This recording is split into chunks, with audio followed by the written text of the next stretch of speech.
Welcome. We are your hosts, Chris and Tammy. In this podcast, we dive into the mindset for networking strategies and skills you'll need to build a solid foundation to build a global business. We've built a multi-million-dollar business and have mentored thousands of people around the globe in the last 25 years. So, emotional intelligence and communication involves really three key skills. And one is active listening. The second one is nonverbal communication, which you'd be amazed on how much information can be passed along. And number three is constructive feedback. So active listening. So what is active listening? Is totally focused on the people that are in front of you.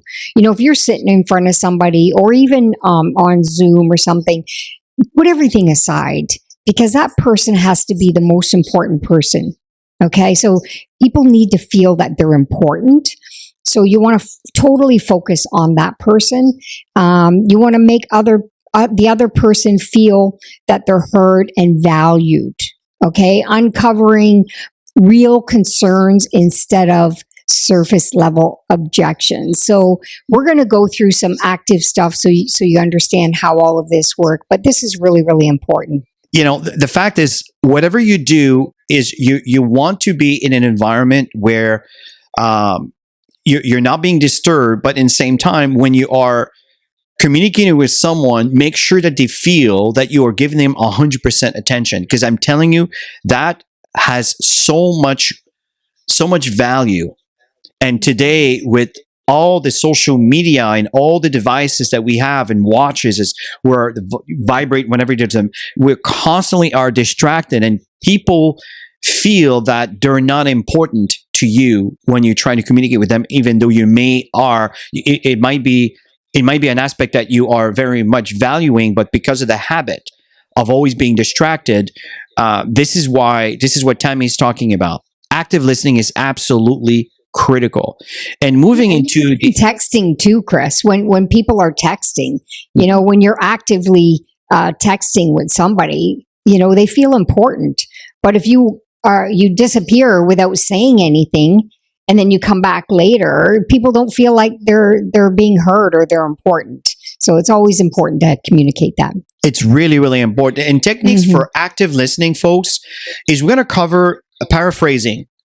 So what I hear you're saying is, right, you kind of acknowledge what they're telling you. And the other aspect is clarifying.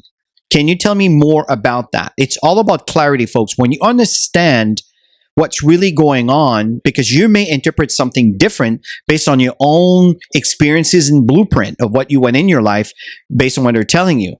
You have to be mindful of understanding what they mean from their perspective. So that's why can you tell me more about that can really help you elaborate on this. The other one is summarizing. It sounds like your main concern is.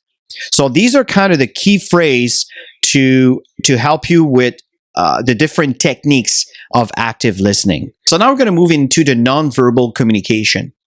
Steps to foster openness and loyalty.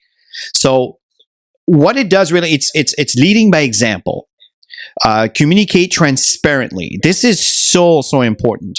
Be consistent. Recognize contributions. This is so important. You know, especially if someone is more in a mature age and have accomplished a lot in their lives, to recognize their contribution brings a lot of empathy, where it will solidify your relationship with that person and even their involvement because they feel valued. And be approachable. Yeah, and I don't know if you guys know that, but 70% of communication is nonverbal.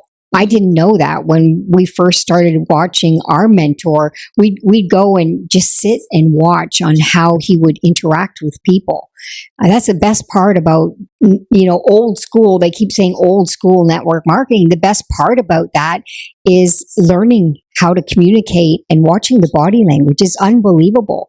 How he would mirror his prospects and move them into a decision just so naturally.